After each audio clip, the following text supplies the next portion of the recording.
T. Ankita जी आप तीसरा बताइए। विधि भय संकट हरण के लिए। हाँ। हाँ, और चौथा पद जो हमारे श्लोक को अब आगे बढ़ाएगा है ना, अरहंत पद प्राप्ति। कि अरहंत पद प्राप्ति जो हमारा मुख्य उद्देश्य है, कि जैसा जिनेन्द्र देव ने जो गुण है जो प्रकट कर लिए हैं वैसे ही गुण हम भी प्रकट करें।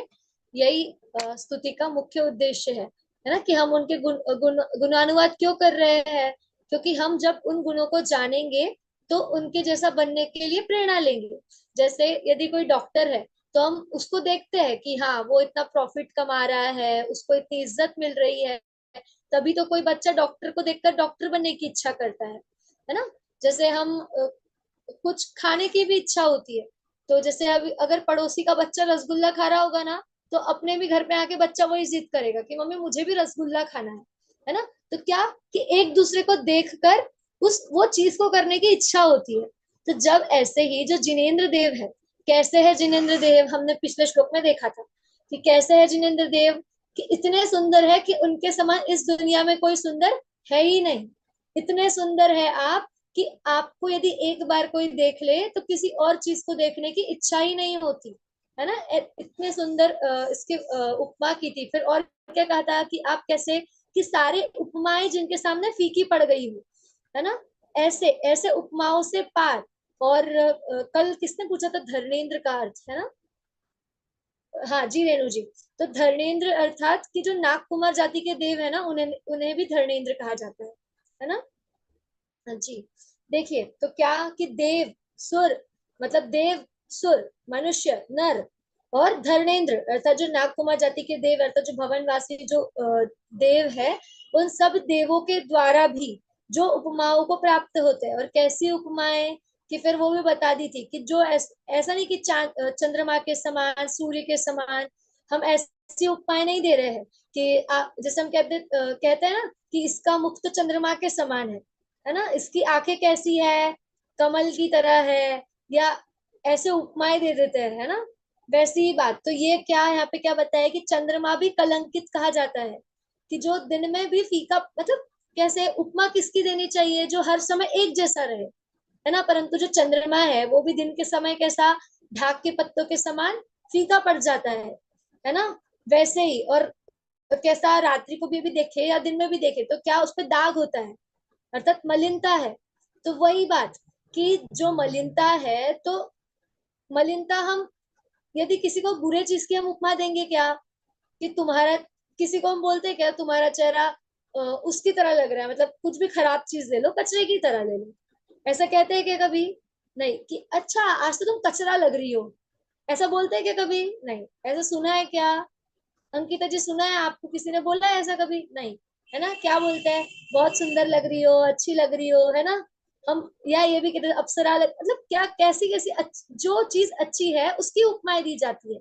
तो चंद्रमा को भी अच्छा माना जाता है ना। तो वैसे ही परंतु यहाँ कह रहे हैं कि चंद्रमा, चंद्रमा क्या, उसका जो मंडल है पूरा, उस मंडल में भी आपकी उपमा को हम बांध नहीं सकते, ऐसी उपमा है। और क्या कि ऐसे आप, ऐसा आपका मुख, और आपको मुख के, आपके मुख को देखकर ऐसा हमें संतोष प्राप्त होता है ना। और जिस संतोष को प्राप्त कर हमें अन्य किसी को देखने की इच्छा नहीं होती है। देखिए हम जगत में तो सोना चांदी इन सबको श्रेष्ठ मानते, तो क्या इनकी उपमा देने से काम हो जाएगा क्या, कि आप इनके समान हो, इनके समान हो? नहीं। ऐसे ही तो देखिए यहाँ पे क्या आया था, चंद्रमा। तो चंद्रमा के लिए हमने पहले भी देखा था कि 14 गुण स्थानों को पार कर चुके हैं, ऐसे चंद्र कलाओं की बात कर रहे हैं। अभी आगे के श्लोकों में भी थोड़ी यही बात वापस घूमने वाली है, कि क्या हम कह सकते हैं कि कैसे है आप, कैसे है आप। तो अब अगले श्लोक में भी फिर से चंद्रमा का उदाहरण आएगा, या ऐसे अनेक उदाहरण अभी आचार्य फिर देंगे। तो हमें उसको याद रखना है जो हमारा पिछला भी हुआ हुआ है ना। यदि हम पिछला भूल जाएंगे तो आगे देखिए स्तुति है तो एक लिंक है ना, 48 काव्यों की लिंक है, मुक्त मुक्त तो नहीं लिखे हुए हैं, एक ही पूरी स्तुति है। तो हमें पिछला भी याद रखना होगा, है ना। यदि हम पिछला याद रखेंगे तो हमें आगे की बातों को भी याद करना सरल होगा।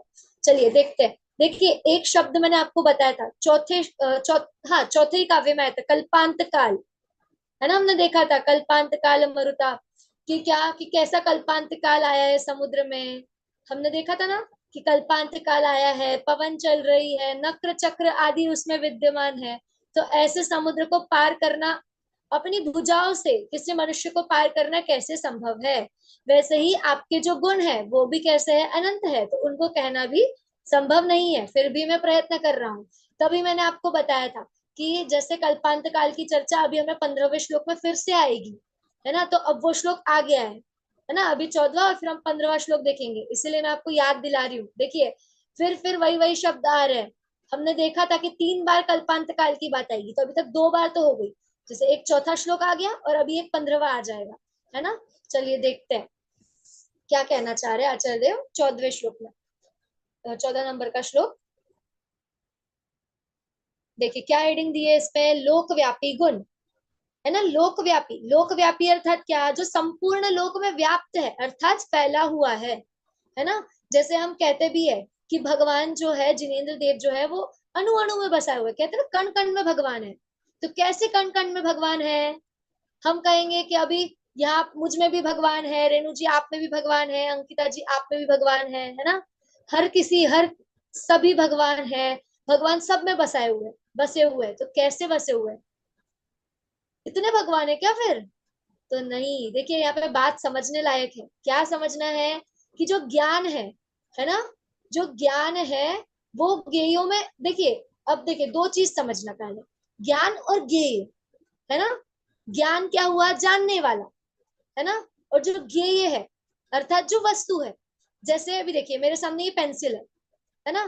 तो ये मेरे लिए क्या हो जाएगी, ज्ञेय। ज्ञेय अर्थात केवल जानने में आना, है ना। ज्ञान के जो जानने में वस्तु आ रही है वो ज्ञेय हो गई। जैसे अभी आप सभी स्क्रीन पर मुझे जानने में आ रहे हैं, तो आप सभी मेरे लिए क्या है, ज्ञेय है ना। ये पेंसिल, जैसे अभी मेरे हाथ में ये पेंसिल तो ये क्या है मेरे लिए, और अभी आपके लिए भी क्या है, ये ज्ञेय है ना। तो क्या जो मेरा जो ज्ञान है वो इसमें इसमें चला गया, नहीं, है ना। क्या, ज्ञान जान तो रहा है पर इसमें नहीं चला गया मेरा ज्ञान। अभी फिर दूसरी चीज आ जाएगी, जैसे अभी मैं हाथ में ये कॉपी पकड़ लूंगी, तो मेरा ज्ञान कॉपी को भी जान रहा है, पेंसिल को भी जान रहा है ना। यदि मेरा ज्ञान पेंसिल में चला जाएगा तो फिर मैं कॉपी को कैसे जानूंगी, है ना। वैसे ही तो हम तो कुछ जो हमारे सामने वस्तुएं हैं उनको जान रहे हैं, उनको अपना ज्ञेय बना रहे हैं। परंतु जो सर्वज्ञ देव है वो तो 3 लोक के 3 काल के समस्त पदार्थों को एक साथ, युगपत कहा जाता है, युगपत अर्थात एक साथ जान रहे हैं। तो कैसे जान रहे हैं, कि उनका जो ज्ञान है वो कैसा है, सर्वव्यापी है, अर्थात सब में व्याप्त है, अर्थात सब वस्तुओं को जान रहा है। तो कैसा जान रहा है, उसमें जाकर जान रहा है, नहीं। जैसे जैसे अभी मैं यहाँ हूं तो मेरा ज्ञान मुझ में है, और ये पेंसिल मुझसे अलग है, फिर भी मैं इसको जान रही हूँ, है ना। तो मेरा ज्ञान इसमें गया, अर्थात मैंने इसको जाना ज्ञान से, है ना। ऐसा कि इसमें चला नहीं गया। ऐसे ही जो भगवान है वो सिद्ध शिला में है, जहाँ समो शरण में है, तो उनके ज्ञान में सभी वस्तुएं आ रही है, उनको यहाँ आना नहीं पड़ेगा, है ना। एक एक वस्तु में जाना नहीं है कि जैसे पत्तों में चले गए तो पत्तों को जाना, पानी में गए तो पानी को जाना, अभी यहाँ मेरे घर में आए तो यहाँ जाना, ऐसा नहीं, एक साथ सबको जान रहे हैं। और कैसा, कि ज्ञेय में जाकर नहीं, है ना। इसके लिए कहा जाता है कि ज्ञान में क्या, सभी ज्ञेय झलकते हैं। झलकना शब्द आया, देखिए झलकना, है ना। झलकना और उसमें जाना, कितना फर्क है। दर्पण में हमारा प्रतिबिंब झलकता है, हम प्रतिबिंब के अंदर नहीं चले जाते, है ना। जैसे यदि आप तैयार होने के लिए, जैसे अंकिता जी के पीछे मुझे अभी दर्पण दिखाई दे रहा है ना अंकिता जी, तो अभी आप दर्पण के सामने बैठे यदि, तो क्या आप दर्पण में दिखाई देंगे, तो क्या आप दर्पण के अंदर है, नहीं, है ना। दर्पण के बाहर जो झलक, दर्पण केवल आपके प्रतिबिंब को झलका रहा है। वैसा ही जो ज्ञान है वो भी क्या, कि जो एक ज्ञेय है, इनका जो इनमें, इनको जानने वाला जो ज्ञान है वो मात्र ज्ञान में झलकता है ना। ये बात जानना अति आवश्यक है। ऐसा लोकव्यापी है, ऐसे व्याप्तता है ना। अब हमने तो कह दिया कि फैला हुआ है, तो कैसा फैला हुआ है, कितना फैला हुआ है, समुद्र जितना फैला है या पर्वत जितना फैला है, किस टेप से उसे हम गिनेंगे, कितना फैला है। हमारी हाइट 5 फुट 5 इंच की है, हम टेप से नाप लेंगे, परंतु ये ज्ञान कितना फैला है कैसे जानेंगे। तो देखिए क्या कह दिया कि लोकव्यापी गुण है ना। गुणों की भी चर्चा की कि गुण भी कैसे है, लोकव्यापी है। देखिए क्या कहते हैं, अब देखते हैं, चलिए पढ़ते हैं। संपूर्ण मंडल शशांक कला कलाप शुभ्रा गुणास्त्रिभुवनं तव लंघयन्ति ये संश्रितास्त्रिजगदीश्वरनाथ मेकं कस्तान् निवारयति संचरतो यथेष्टम्। अंकिता जी पढ़िए आप।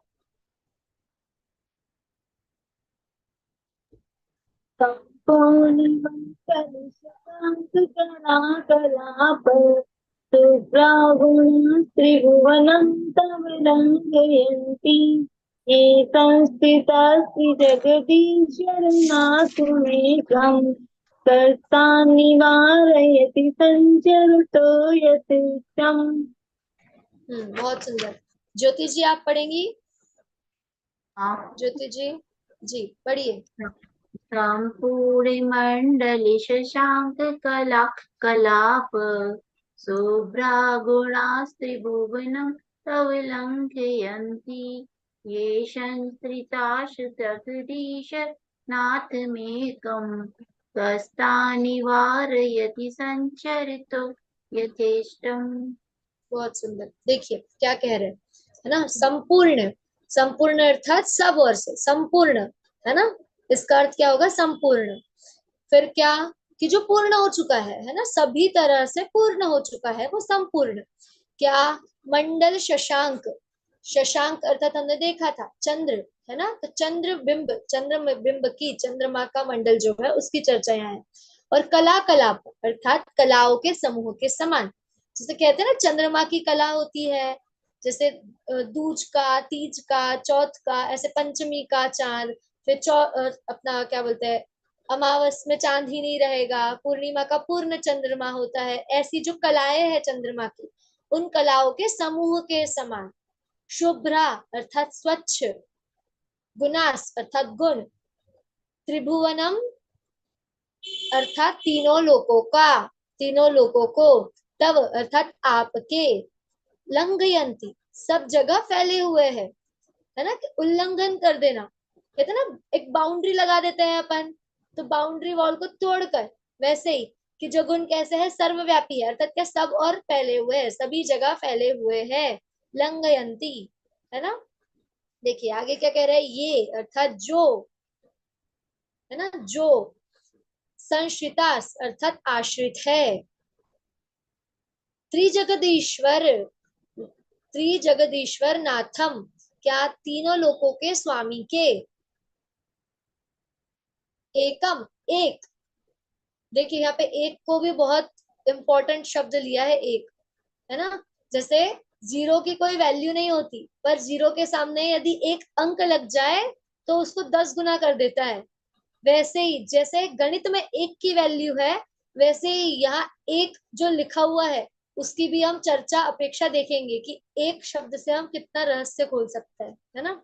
देखिए आगे क्या दे रहे हैं, कस्तान अर्थात कौन। यहाँ पे दो शब्द है, कह और तान। तो कौन उन्हें, कह अर्थात कौन, और तान तो उन्हें, है ना। निवारयति रोकता है, अर्थात कोई नहीं, है ना। फिर संचरतो, संचरतो अर्थात घूमते हुए। चरण शब्द आता है चरत, चरतो, जैसे अपन बोलते हैं ना गाय चरने गई है, चरना शब्द आता है ना, वैसे ही संचरतो अर्थात घूमते हुए, है ना। यथेष्टम इच्छा अनुसार, यथा इष्टम अपनी इच्छा अनुसार, यथा इष्टम अर्थात इच्छा अनुसार। देखिए क्या कह रहे हैं यहाँ पे, कि जो संपूर्ण चंद्र बिंब की कलाओं के समूह के समान कैसे है, स्वच्छ गुण है किनके, जो तीनों लोकों को, जो तीन लोक के ईश है, त्रिभुवन जगदीश्वर, है ना, उनकी बात कर रहे, तीन लोक के स्वामी की, कि कैसे है, कि जिनके जो गुण है वो क्या है, सब जगह फैले हैं। और उनके जो आश्रित है ना, संश्रितास जो उनके आश्रित है, उन्हें कौन रोकता है, अर्थात कोई नहीं, कैसे, इच्छा अनुसार घूमते हुए। देखिए ये तो एक अपेक्षा बता दी, कि जैसे कोई बड़ा व्यक्ति है और उसको उसका पीछे का सपोर्ट है।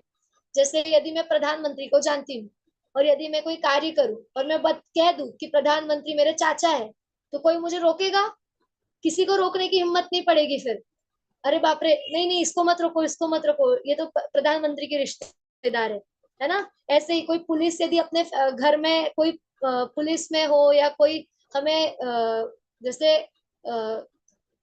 वकील का यदि कुछ काम करना हो, है ना, कोई केस वेस हो, तो क्या, अरे नहीं नहीं बाबा, इसके घर में तो पहले से ही वकील है ना, पंगा नहीं लेना, ऐसे बोलते हैं ना। वैसे ही बात कर रहे हैं कि जो ऐसे संपूर्ण कलाओं से जिनका जो गुण है, जो सर्वलोक में व्याप्त है ना, ऐसा नहीं कि किसी पर्टिकुलर एरिया में व्याप्त है, जो सब और व्याप्त है, तो भले ही उनसे कौन होगा, जो उनके आश्रित होंगे उनको आखिर कौन रोकने वाला होगा, है ना। ऐसी ये तो एक सीधी सीधी अपन ने जो अर्थ से अपेक्षा देखी वो, कि हम शब्दशाह अर्थ क्या निकाल सकते हैं। परंतु आचार्य देव केवल इतना नहीं कहना चाह रहे कि हम यदि आपके स्तुति कर रहे हैं, आपके आश्रित में आए हैं, तो हम मुक्त हो जाए, स्वतंत्र हो जाए, ऐसा भी नहीं कहना चाह रहे कि हम कुछ भी क्रियाएं करेंगे तो कोई हमें रोक टोक नहीं होगा, हमें कोई बंधन नहीं होगा, ऐसा नहीं कहना चाह रहे आचार्य देव। आचार्य देव का कहना क्या है, देखिए, कलाओं की बात की है, तो उदाहरण क्या दिया, चंद्रमा की कला।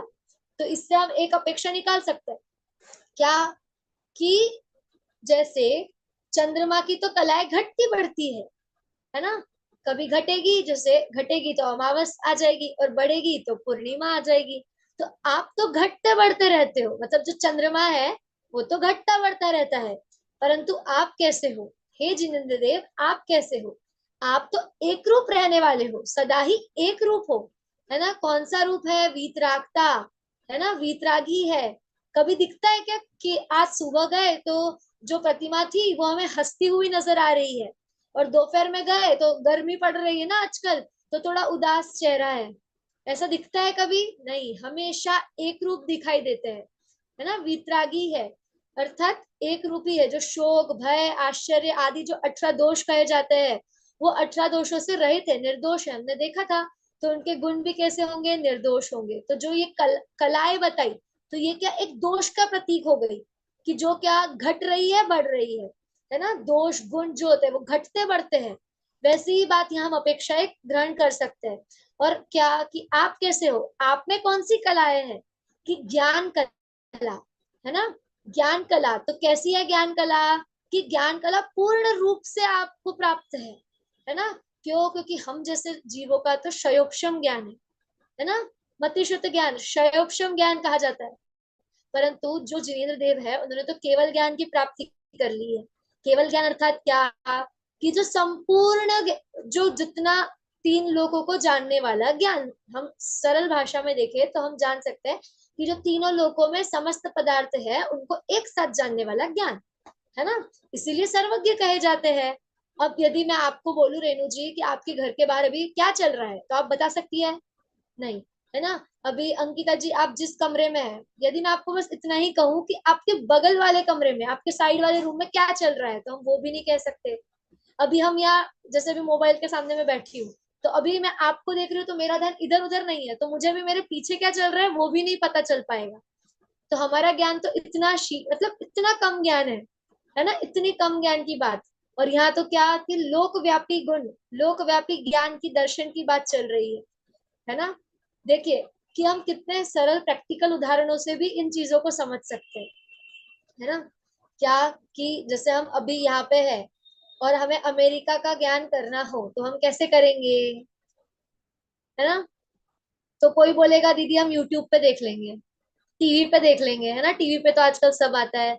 जैसे डिस्कवरी आदि चैनल चलते हैं, वो तो कहा दूर देशों में जंगलों में जाकर खोजबीन कर लेते हैं, और हमें सब घर बैठे टीवी पे दिख जाता है, यूट्यूब पे सब दिख जाता है। परंतु क्या वो प्रत्यक्ष ज्ञान के समान होगा हमारे? नहीं। वो भी क्या, हमें कहीं ना कहीं मन में शंका होगी, क्या सच में ही ऐसा करते होंगे, या एक जगह जैसे मूवी का सेट लग जाता है वैसे ही कब सब कुछ कर लेते होंगे।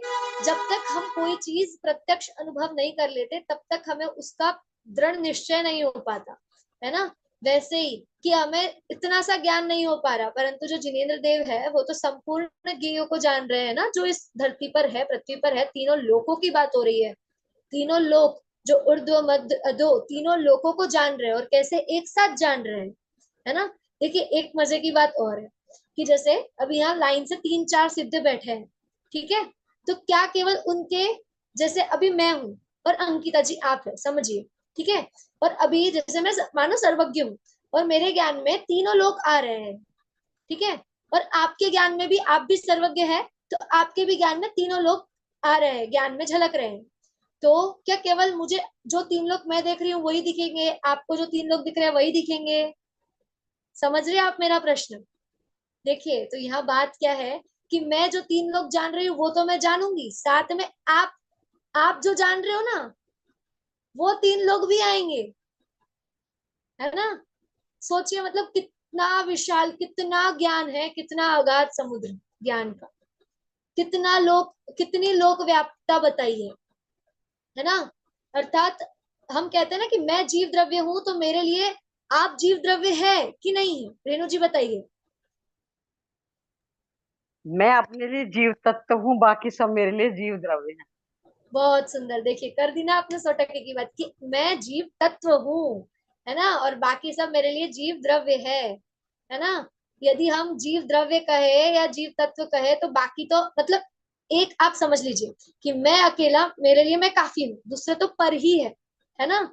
मतलब कोई दूसरा जीव हो, ठीक है, तुम अपने लिए जीव तत्व हो, मेरे लिए तो मेरा ही जीव तत्व है, कोई किसी का कुछ कर नहीं सकता, है ना? हम देखिए इससे भी क्या सिद्धांत निकल में आ जाता है कि हम जो करेंगे, जो कर्म करेंगे उसका फल हमें ही मिलेगा, हमें ही भोगना होगा, इसके लिए जो पर तत्व है, जो दूसरा जीव द्रव्य है, उसका लेना देना मेरे साथ है ही नहीं, है ना? यदि अभी मैं कुछ कार्य करूंगी तो उसका फल मुझे ही भोगना पड़ेगा, भले ही रेणु जी आप में भी जीव द्रव्य है, परंतु क्या मेरा जीव द्रव्य ने जो भोगा है, जो मेरे जीव के कर्म है, क्या उसके फल आपके जीव को मिलेंगे क्या? नहीं। आपके जीव के अंकिता जी को मिलेंगे क्या? नहीं, है ना? ऐसी ही बात है। ऐसे कर्म सिद्धांत देखिए, कर्म सिद्धांत हुआ, क्रमबद्ध पर्याय हुई, ये सब सिद्धांत है, अनेकांत स्यादवाद हुआ, ये इतने सुंदर सिद्धांत आचार्य देव ने हमें बताए हुए हैं। वैसा ही कि क्या, देखिए हम विश्वास नहीं करते कि सर्वज्ञ देव ऐसे 3 लोग 3 काल को जानते होंगे, परंतु आप सोचिए, अभी हम यहाँ बैठे वेदर फोरकास्ट जो करते हैं कि हाँ अभी तूफान आने वाला है, इतने दिन गर्मी रहने वाली है, इतने दिन बरसात होने वाली है, उसको तो हम सच मान लेंगे, है ना? परंतु हम ये सच नहीं मानेंगे कि सर्वज्ञ देव 3 लोग 3 काल को एक साथ जानते हैं। मतलब हमें साइंस पे विश्वास हो रहा है, जो आगम में लिखा उस पे हम एकदम, हम दृढ़ निश्चय नहीं कर पाते, है ना, उतना उस पर विश्वास नहीं रख पाते, क्या पता ऐसा होता होगा या नहीं, शंका कहीं ना कहीं मन में आ जाती है। और ये इस पे शंका नहीं होती, एक दिन यदि बादल गरज गए और वो वेदर वाले ने बोला हो कि हाँ भाई बादल गरजेंगे, बारिश होने की संभावना है, तो उनकी बात सच, उन्होंने जो बोला वो सच है, हम कितने जल्दी विश्वास कर लेते हैं, है ना? और जो हमें आचार्य देव बारंबार बता रहे हैं कि वीतरागी सर्वज्ञ देव है, सर्वज्ञ के ज्ञान में सभी लोग झलकता है, तो उस पर हम विश्वास नहीं कर पा रहे, है ना? तो कितने सोचने लायक बात है। और देखिए आज मैंने एक प्रश्न पढ़ा, वो क्या था कि जैन धर्म भी परीक्षा प्रधानी है, सबसे पहली बात। और यदि हम जैन कुल में जन्म ले लिए, है ना, जैन कुल में हमारा जन्म हो गया, हमें सब कुल अपेक्षा हमें सब मिल गया, जिनवाणी मिल गई, जिनवाणी को सुनना कान मिल गए, है ना, योग्य अवयव मिल गए सुनने के लिए, सब ये टेक्नोलॉजी मिल गई सुनने के लिए कि हम यहाँ बैठकर भी मैं आपको सुना पा रही हूँ, आप सुन सक रहे हैं, है ना, यूट्यूब पे भी हमारे साथ कितने साधर्मी सुनते हैं। तो देखिए, क्या केवल ये होने से हम जैन हो गए, हमने इन बातों को मान लिया, जैसे हम भक्तांबर स्तोत्र पढ़ रहे हैं, तो क्या इस पर हमारी श्रद्धा हो गई? नहीं। देखिए हम ये पढ़ रहे हैं, फिर भी कहीं ना कहीं हमारे मन में शंका रह जाती है ना? तो वो किससे दूर होगी? यदि हम उसकी परीक्षा करेंगे, है ना, परीक्षा प्रधानी।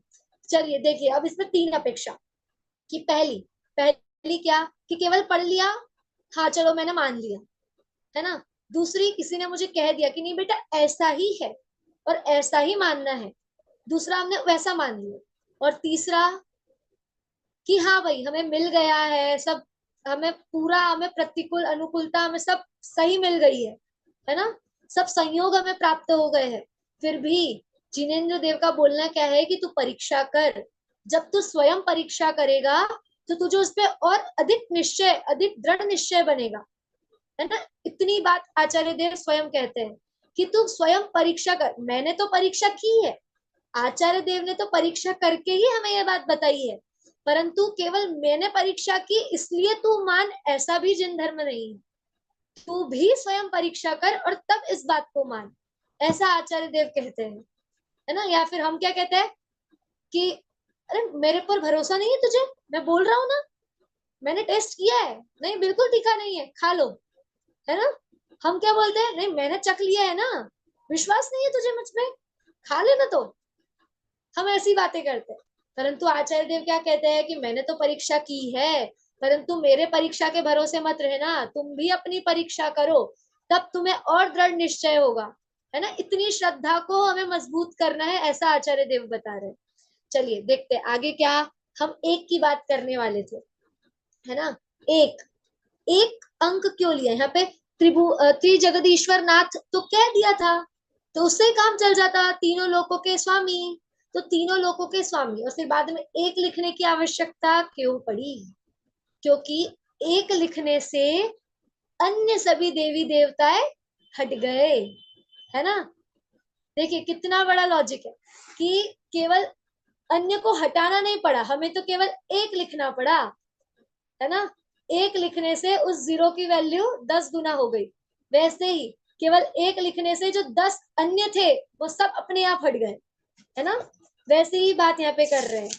और फिर और क्या, देखिए त्रिजगदीश्वर भी लिखा है, तो उसके लिए भी क्या हमने देखा था कि त्रिजगदीश्वर अर्थात तीनों लोकों के नाथ, है ना, तीनों लोकों के स्वामी त्रिजगदीश्वर, है ना, ऐसी बात कही है।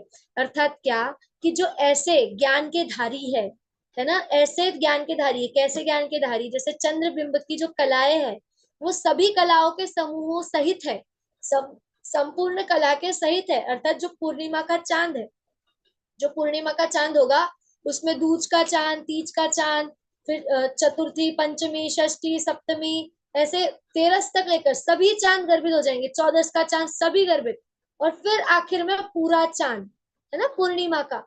ऐसे ही आप मति, शुद्ध, अवधि, मनपर्य, केवल ज्ञान, ऐसे सभी प्रकार के ज्ञानों को लेकर केवल ज्ञान प्रकट कर लिया है ना। ऐसे ज्ञान की धारी है, ऐसे 3 गुणों को जानने वाले स्वच्छ गुणों के धारी है।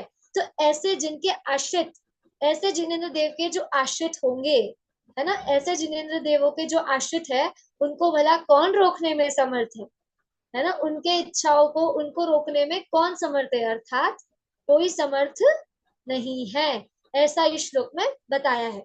अब देखिए, एक ये तो बता दिया कि जो सच्चे भक्त है अर्थात जो उनके आश्रित है, अब उन पर यदि कोई उपसर्ग हो, देखिए हम एक अपेक्षा और लेके एक सकते हैं, कस्तान निवारयति संचरतो यथेष्टम, है ना, कस्तान निवारयति संचरतो यथेष्टम, अर्थात कौन उन्हें रोकता है, अर्थात कोई रोकने में समर्थ नहीं है। तो यहाँ यदि हम उदाहरण ले तो जो जिनेंद्र देव के लघुनंदन कहे जाते हैं, जो मुनिराज है ना, उन पर यदि उपसर्ग भी हो तो उन उपसर्ग को भी सहन कर लेते हैं, ऐसे अर्थात जो उनके आश्रित है। मैं क्या कहना चाह रही हूँ कि जो संकट आते हैं, है ना, जो उस संकट से भी डिगते नहीं है, ऐसे जो जिनेंद्र देव के लघुनंदन कहे जाते हैं, है ना, उनकी भी बात हम कहे कि जो उनके सच्चे भक्त है वो भी उनके आश्रित ही है ना, उनके आश्रित ही है। तो उनके आश्रित है तो उन्हें कौन डिगाने में समर्थ है, जैसे पार्श्व मुनि थे, उन पर संवर ने इतने पत्थर फेंककर उपसर्ग किए, परंतु क्या वे डिगे नहीं, अर्थात जो आश्रित है, ऐसे जिनेंद्र देव के आश्रित है, उन पर यदि उपसर्ग भी हो तो उन्हें कोई डिगाने वाला नहीं है, अर्थात उनका कोई कुछ नहीं कर सकता, ऐसी बात यहाँ पर की है ना। चलिए देखिए, अब ये संकट की बात हुई, अब कैसे संकट से नहीं डिगा सकते, कैसे संकट में वज्र के समान खड़े रहते हैं ना। जैसे अब देखिए, यदि कोई प्लास्टिक की या हम किसी कमजोर चीज की दीवार ले ले और एक वज्र की दीवार ले ले और प्रलय काल आए, है ना, कल्पांत काल आए, तो जो कच्ची जमीन होगी, जो कच्ची दीवार होगी वो तो गिर जाएगी, परंतु जो वज्र की दीवार होगी वो क्या गिरेगी नहीं, वो डिगी रहेगी, अपनी जगह पर अडिग रहेगी। वैसे ही ऐसे संकटों से पार करने वाले अर्थात जो अचल मेरु के समान सी स्थिरता अर्थात स्थिरता है, ऐसे श्लोक को अगला श्लोक बताता है। देखिए 15वें श्लोक में क्या कह रहे हैं आचार्य देव।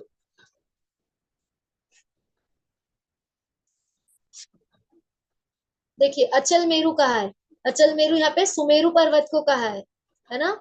जो सुमेरु पर्वत है वो कैसा है, लोक में बीच में विद्यमान है ना। सुमेरु पर्वत जब तीर्थंकर बालक का जन्म होता है तो वह पांडुक शिला पर लेकर जाते हैं उन्हें नवन कराने के लिए इंद्र, है ना। वो सुमेरु पर्वत पांडुक शिला की बात कह रहे कि वो कैसा, जैसा वो स्थिर है अपने जगह पर, वैसे ही आपकी स्थिरता बता रहे हैं कि आपको कोई डिगा नहीं सकता। कैसे नहीं डिगा सकता, तो उदाहरण देकर आचार्य देव इस श्लोक में बता रहे हैं। देखिए हम श्लोक पढ़ते हैं।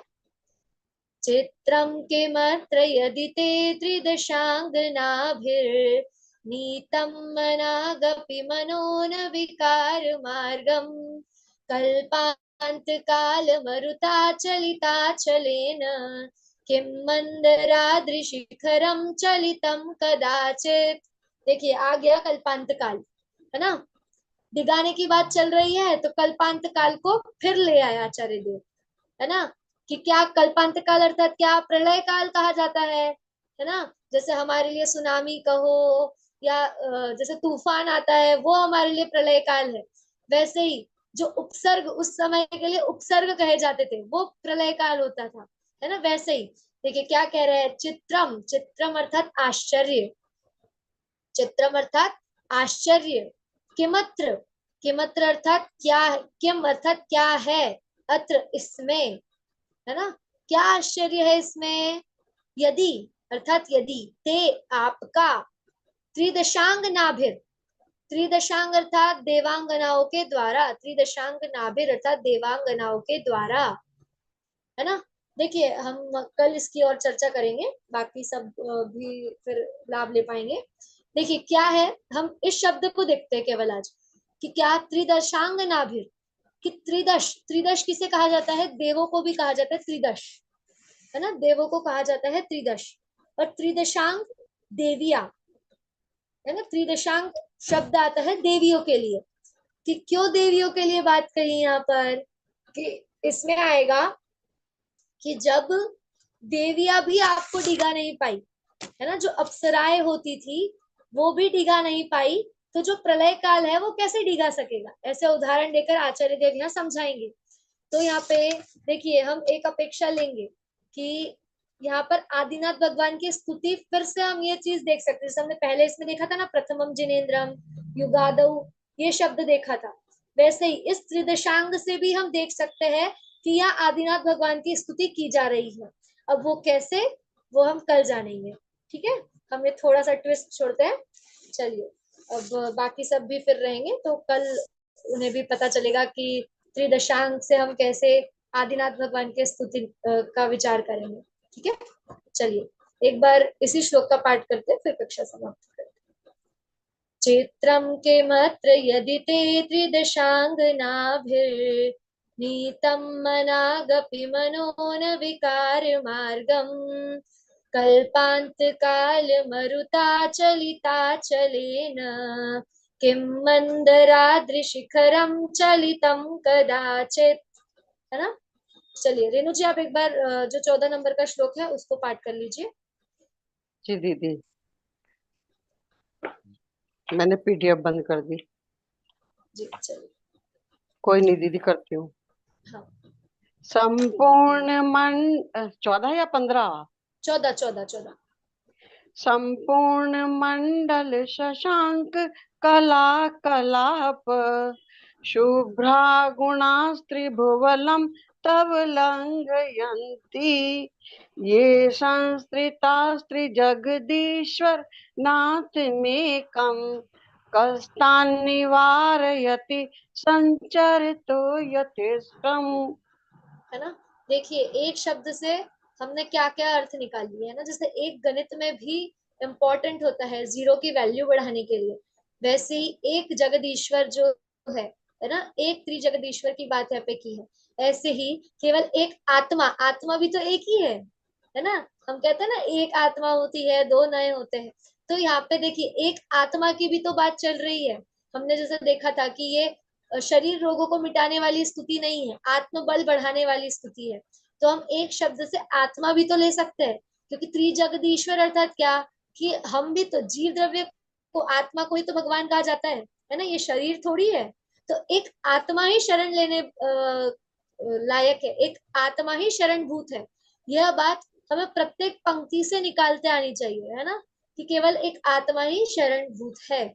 देखिए कितने अच्छे से यहाँ पे एक का अर्थ हमने देखा, है ना, कि एक शब्द से केवल पंक्ति में इतने शब्द है ना, सब शब्द का अपने अपने अर्थों में बहुत महत्व है ना। जिस शब्द पर हम अटके उस शब्द से हम कितने अपेक्षाएं, कितने अर्थ निकाल सकते हैं, हम ये देखते हैं, है ना। चलिए कल हम ऐसे ही त्रिदशांग का अर्थ खोलेंगे, और कि त्रिदशांग अर्थात क्या होता है, ठीक है। चलिए जिनवाणी जिनवाणी मोक्ष न सहनी है, जिनवाणी जीव कर्म के जुदा करण को, ये ही पैनी छैनी है, जिनवाणी जिनवाणी मोक्ष न सहनी है, जिनवाणी जो जिनवाणी नित आभ्यासे, जो जिनवाणी नित आभ्यासे, वो ही सच्चा जैनी है, जिनवाणी जिनवाणी मोक्ष न सैनी है, जिनवाणी जो जिनवाणी उर न धरत है, जो जिनवाणी उर न धरत है, सैनी हो के असैनी है, जिनवाणी जिनवाणी मोक्ष न सैनी है, जिनवाणी पढ़ो सुनो ध्यावो, जिनवाणी पढ़ो सुनो ध्यावो, जिनवाणी यदि सुख शांति लेनी है, जिनवाणी जिनवाणी मोक्ष न सैनी है, जिनवाणी। द्वादशांग में जिनवाणी माता जिनवाणी माता की जय हो।